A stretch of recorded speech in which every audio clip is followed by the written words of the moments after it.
যে সঞ্জয়কে খুঁজে পেয়েছি অনেকক্ষণ থেকে, অনেক রাস্তা ঘুরে ঘুরে তারপরে এই পেলাম। বাপের বাড়ি যাবো বলে রেডি হয়েছি, তো আমার রেডি হওয়া হয়ে গেছে। আমি এবার বেরোবো, সঞ্জয়কে খেতে দিয়ে যাব। কিন্তু দেখুন সঞ্জয় এখনো ঘরেই ঢোকেনি, আমারও দেরি হয়ে যাচ্ছে, তো এখনো ঘরে ঢুকিনি। এখন বাইরে যাব ওকে খুঁজতে, বাইরে থেকে ওকে খুঁজে নিয়ে এসে খাইয়ে তারপরে ঘরে রেখে আমি যাব। বাড়িতে কেউ নেই যে ও তার কাছে থাকবে, বাবা আছে, ওই জন্য বাবা তো ওকে খেতে দিতে পারবে না। আমি ওর ভাত টাত সব রেডি করে রেখেছি, ওকে বাইরে থেকে আমি খুঁজে নিয়ে আসবো, নিয়ে এসে ওকে ভাত টাত মেখে দিয়ে খাইয়ে তারপর আমি যাব। আমার দেরি হয়ে যাচ্ছে, কিন্তু আজকে ঘরেই আসছে না। যাই বাইরে দিয়ে ওকে খুঁজে নিয়ে আসে, ওর ভাত টাত সব আমি রেডি করে রেখেছি। ট্যাংরা মাছের ঝোল, যাই বাইরে কোথায় আছে তার ঠিক নেই। এদিকে নেই, এদিকে কোনো আওয়াজই পাচ্ছি না যে এদিকে করে পাবো, কোথায় আছে তার ঠিক নেই। খুঁজে খুঁজে নিয়ে আসতে হবে।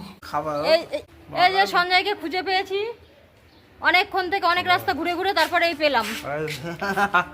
এই দেখুন, এখন চান করাবো, খাওয়াবো, তারপর যাব। ঢোক, সেই কখন বেরিয়েছে, এখনো মাথায় টুপি জ্যাকেট পরা, বেলা 2টো বাজে, তাই তো?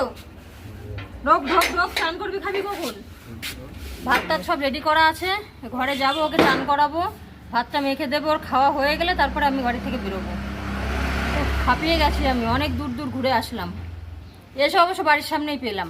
আমরা একদিকে খুঁজতে যাই আর ওকে পাই বাড়ির সামনে এসে।